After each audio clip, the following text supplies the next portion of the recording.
what's going on, everybody? Thank you for tuning back into my channel. My name is Buddy Steele, and this is Plug Talk. So today, I'm very excited to share with you the content of this video. I'm going to be debuting to you my top 10 Brad Pitt films of all time, my personal favorite. Thank God. And I've been planning on doing this one for a minute, but I knew it was going to be difficult because he is my favorite actor of all time. And picking between his movies is like picking between my children. Okay. It was very, very difficult, and it proved out to be that way.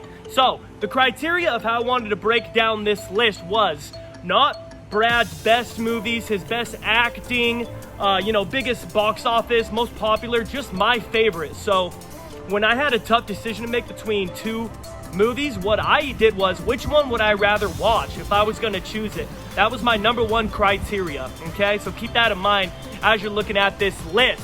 All right, guys, without further ado, my top 10 Brad Pitt movies of all time. Let's get into it!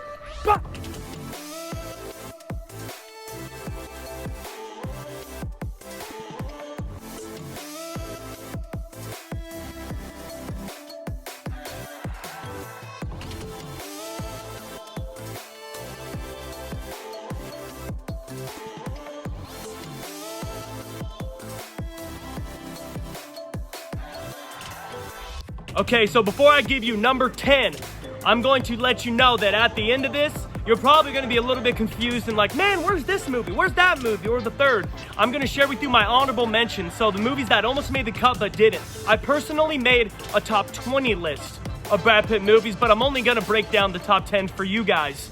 All right, let's dive in. At number 10, I have Tree of Life. Came out in 2011, directed by Terrence Malick. So this movie stars Brad Pitt, Sean Penn, and Jessica Chastain. Most people are not familiar with this picture because it's not really a blockbuster at all. It was never intended to be that.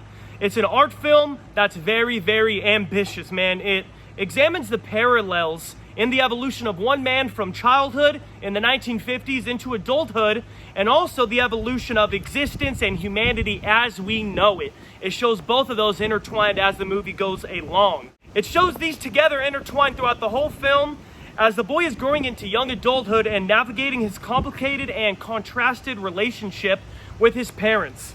You also see the birth of our galaxy and of Earth and the passage of time, over the first forms of life on Earth, the Jurassic period, and so forth.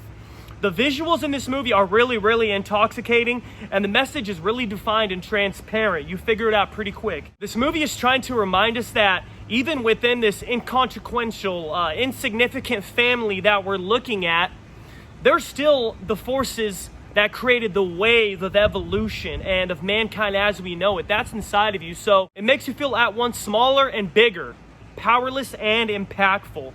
It seems that directors nowadays really don't try for their one true masterpiece like they used to back in the day. Terrence Malick clearly still appreciates this medium, and this is his masterpiece, and I'm not the only one that thinks that. So that's why I became a fan of Brad Pitt in the first place. Sean Penn, he's another one you could throw in there. They want to make lasting pieces of art. They're not so concerned with ticket sales and popularity. They want to contribute to art and make movies that will stand the test of time. Tree of Life is an expansive odyssey, yet it is so simple. You need to watch it. I have it at number 10. Okay, so at number 9, I have Ocean's 11. It came out in 2011, directed by Steven Soderbergh, stars Brad Pitt, George Clooney, Matt Damon, Julia Roberts. This is the first remake of the original film back in 1960, starring the Rat Pack, Sinatra, Dean Martin, Sammy Davis Jr. This modern one is really fun. It's a star-studded heist film. Brad and Clooney's characters plan a heist of $150 million from a casino owner in Las Vegas. They rally a crew to help perform various tasks in this elaborate caper, which comes to 11 people in on it and who will eventually all split the cash. The reason why I can always go back and watch this film is because it is quintessential Hollywood. Vegas, beautiful people, money, crime. Plus, it's just a really great, entertaining, whip-quick, fun movie. You guys have probably seen this one. Secondarily, Brad has always done his best work when he's not trying too hard. His best performances lie in his subtlety. In Ocean 11, he's not under any pressure of carrying a picture or, trying to get any Oscar buzz. He just gets to bleach his hair, wear Dawn-like wardrobes and, you know, just provide comic relief. And he does that to a T. This late 90s, early 2000s Brad is actually the one that I remember as a kid. Cooler than cool. He can't do any wrong. He is the Dean Martin reincarnate in this version of the movie. Brad knocks the role of Rusty Ryan out of the park, but he never takes the shine from all the other stars as well. This is a really fun movie. I enjoy it just as much as I did the time before, every time I watch it. Ocean's 11, it is well deserving to be at number 9 on my list. So at number 8, I have Fight Club, 1999, directed by David Fincher. It stars Brad Pitt, Edward Norton, and Helena Bonham Carter. I know you guys have heard of this movie, despite the number 1 rule of Fight Club, don't talk about Fight Club, and I know most of you have probably seen it. So, dark, gritty adaptation from the book that it originally was. It follows Edward Norton's depressed character as he's kind of moping through his bland life, his bland office job. He's very lonely. Then he meets Brad Pitt's character, Tyler Durden. Tyler invites the depressed man to his underground fight club, and they become roommates and they become inseparable. That's where all the wildness kicks off in this movie. This movie was an initial dud, kind of misunderstood. It really was. The dark themes and the question of life it was reflecting, but everyone gravitated toward the character of Tyler Durden, Brad Pitt's character. It is now one of the most iconic, infamous movie characters in all of cinema history, as Fight Club is now a cult classic and really just a classic in general. It really is. Most people have this movie ranked higher in their list of Brad Pitt flicks, I noticed. And I do like this movie, but really what it comes down to for me is it's a dark film. Like, the tone of the film is dark, it's gritty, it's disturbing if you've ever seen it. And typically when I'm going to watch a movie, that's not the kind of vibes that I'm craving, you know. I like other things most of the time, but you cannot tell the story of Brad Pitt without mentioning Fight Club, despite the rules. Number 8. At number 7, I have Inglourious Basterds, 2009, directed by Quentin Tarantino. So this one stars Brad Pitt, Christoph Waltz, Michael Fassbender, Melanie Laurent. This is Quentin Tarantino's 6th movie that is kind of like alternate history. He's rewriting history during World War II. Basically, it follows 2 different groups that are trying to assassinate Nazi Germany leadership. Brad Pitt is leading one of those groups, playing a first lieutenant, Aldo Rain. This was the first time that Brad was going to be in a Quentin Tarantino movie, and people were very curious to see how it was going to go. The result was stupendous. It really was. I don't think anyone was disappointed seeing Brad with that accent and that scar on his neck trying to speak French. It was hilarious. It was just another affirmation that he is the real deal and never plays a false note. He really doesn't in this movie. Brad got his start in Hollywood as a pretty face, romantic interest type character, and he's challenged that narrative the whole time. That's why I respect him so much. He's always tried those risky, challenging stretches of persona. He's always done that. And this is just another example of that.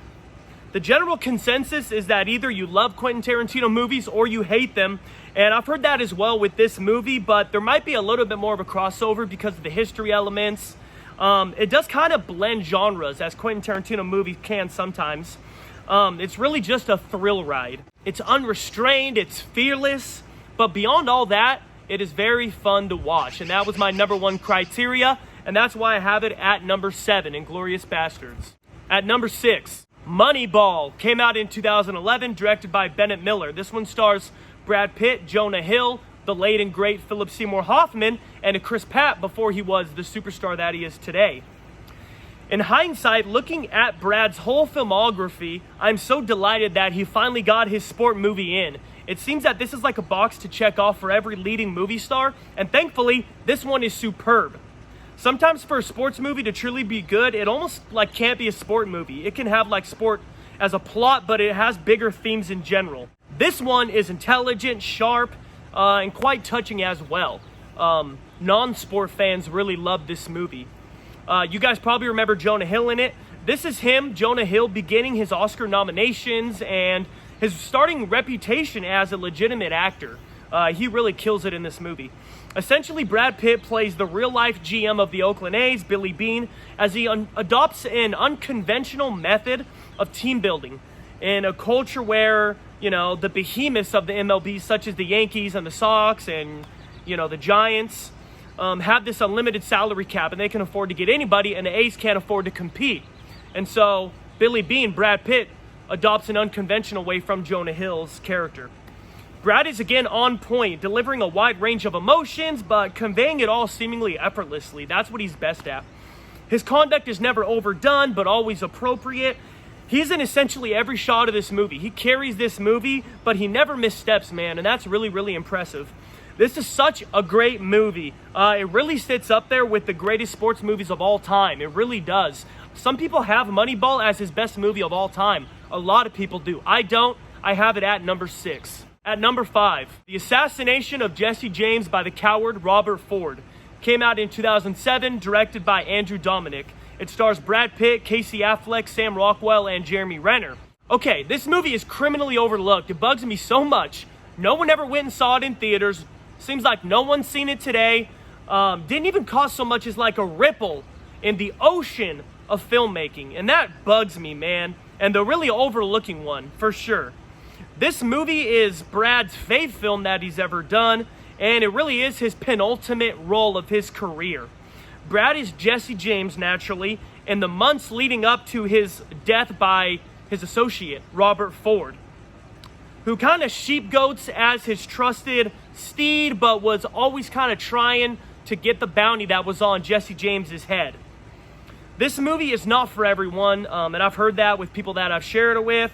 It's slow, it's methodical, it's artsy, the cinematography, the music. What I like about it, it is a character study into this mythical 1800s Pulp Fiction hero, but with the mask off. You know, not this like Robin Hood type figure. It reveals a tormented, paranoid, depressed 33-year-old man who is ashamed of who he's become. And he feels like the candles are about burned at both ends. His time's almost done. Brad kills it again in this very complicated role, but in all honesty, Casey Affleck, who plays Robert Ford, shines the brightest. The once idolizer turned henchman, finally the, traitor. I love this movie deeply because it is so heavy. It's cinema as a true piece of art. No one watched it, like I said, but the critics hailed it immediately, and it is beloved among the people that have seen it. Brad told his production company he runs when it was panned and, a flop at the box office, that it didn't need to make a dime because it stands the test of time in its rightful place. That's why I have it at number 5. At number 4, The Curious Case of Benjamin Button. Came out in 2008, directed again by David Fincher, who did Fight Club. It stars Brad Pitt, Cate Blanchett, Tilda Swinton. I doubt people understand what a risk making this movie was. Such an ambitious undertaking. It really was. F. Scott Fitzgerald's beloved story being adapted alone makes it tough. Then, in the mid-2000s, making a movie with CGI where Brad has to be transformed into an old man, but on a child's body. It was a bet they took, but it was a bet that paid off, hit all sevens, jackpot. We all know the story of Benjamin Button, right? He was a young man who evolved backward and grew younger throughout his life. He ages in reverse. It was just a home run, and it got a ton of Oscar nominations. I agree with all of that.